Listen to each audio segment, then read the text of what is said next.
Hey guys, how you going? Hope you're all doing very well. This evening I'm going to be doing my next episode in my Shock to the Past series. So for those of you who don't know what this series is, it's basically movies that consist of the years 60s, 70s and 80s that shocked audiences back then and how they shape up by today's standards. So today is episode 10. In episode 10 we're going to go to New Zealand for a film made in 1984, directed by David Blythe, and this film is called Death Warmed Up. Now David Blythe is a very interesting director. In the 2000s he made a film called Wound. Now Wound was a very extreme film. I reviewed that a few years ago. So if you want to know what I actually thought in detail, please go and look it up for yourself. That was a movie that really pushed the boundaries as far as extremity is concerned. And that's something that's very rare in New Zealand and Australian film these days, is that these movies aren't willing to take that risk. And I think David Blythe is definitely a director that takes that risk. He's a very quirky director. He makes films that are different from the cliched standard of a horror movie. And so that has to be applauded. And so a lot of people didn't like Wound. It was banned in a few countries. And so it does have a very split opinion. And that's something that I appreciate most in directors. So I'm a fan of David Blythe,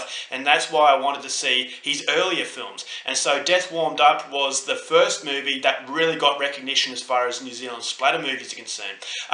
We all know of Peter Jackson with Bad Taste, Dead Alive and Meet the Feebles. Very crude, very gory and very funny horror films, and that's really what's given New Zealand the reputation that it has today as far as these types of movies are concerned. So it's always interesting to see where it all began. And so David Blythe's Death Warmed Up actually came before Peter Jackson, and so that is enough to create that intrigue that actually makes me want to go and see it. And so it's a movie about a group of friends who travel to this island. Now this island, there is a scientist, an evil sort of scientist, who conducted experiments on people that caused them to be mindless killing machines. And many years previous, one of these friends was actually brainwashed by this scientist, and he actually killed his parents. And so since the murders, he had been admitted to a psychiatric hospital where he spent a long time. And so when he's released, he wants revenge, so he goes with his friends to this island. But what he doesn't realise is that what this scientist is doing these days is far more terrifying, and the horror is more than they can handle. And so a trip to this island is going to turn into an absolute nightmare, and revenge is going to be very difficult. So basically that's where I'm going to stop with synopsis. As I said, this is a very interesting movie. A lot of people had said that this is the most repulsive film to ever come out of New Zealand, and so the hype was there, the expectations were there, and while I will say that this is a very, very interesting movie, I will say that it was very disappointing because I didn't really think it had a very coherent story, and therefore it's not very easy to follow. And so because it's not easy to follow, it does eliminate a lot of the enjoyment that the movie wants to produce. Now the reason why this is very interesting is that it does have clear inspiration from Ozploitation.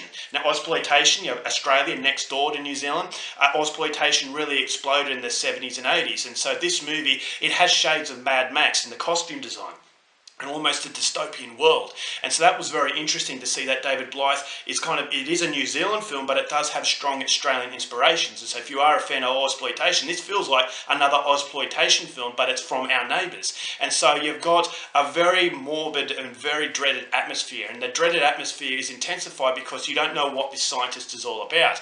And so that was the good thing about this movie, is that it is very quirky. It's almost like a different dimension that this movie was taking place in. The overall cars and the film reminded me of Mad Max, and so it is interesting, as I said, that comparison with Ozploitation classics is relevant in this film. And so you've got a very nasty gore in this movie for 1984. This is the decade of gore, and this will not disappoint as far as gore fans are concerned.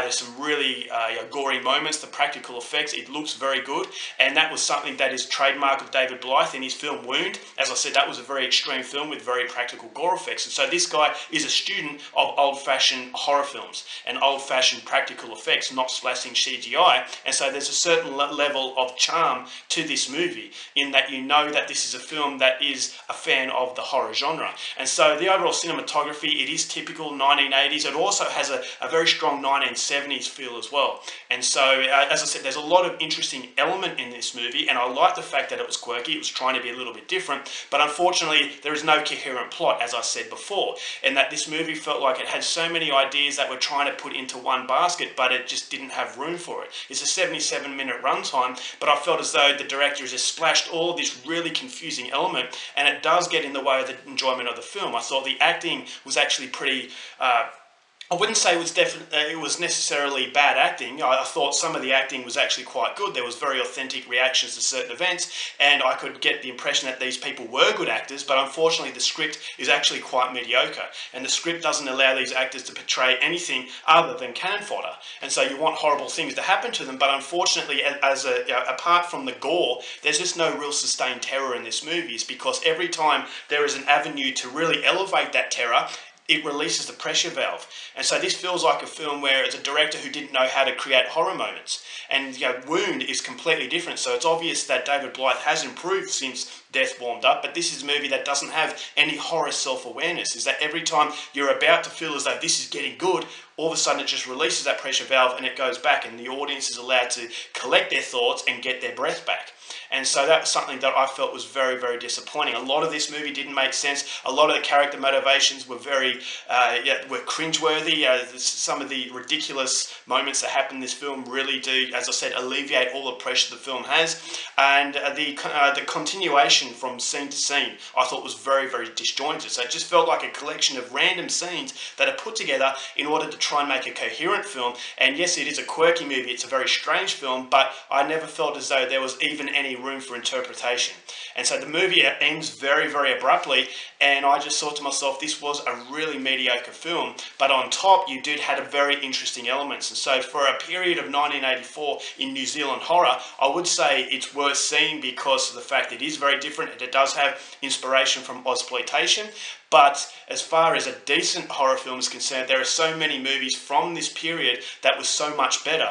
But if you are a film fan and a film student, then you want to see where it all began for New Zealand, then I would say check this out, but don't get your hopes up that it's going to be anything good. I definitely think it was one of the most disappointing experiences I've had because it looked very good, it promised a lot, but unfortunately the promises weren't delivered. I can appreciate the director for trying something different, but as I said, it's just not enough room for what he wants to do, therefore nothing is fleshed out, nothing really makes sense, it is ridiculous, and unfortunately that is the reason why I'll probably say skip it if you are after something that is going to basically entertain you, because there's just so much confusing element there that prevents it from being entertaining. But if you are a film student and you want to know basically a different area of the world and where it all started, then Death Warmed Up is something I would recommend, but don't really pay a lot of money to see it.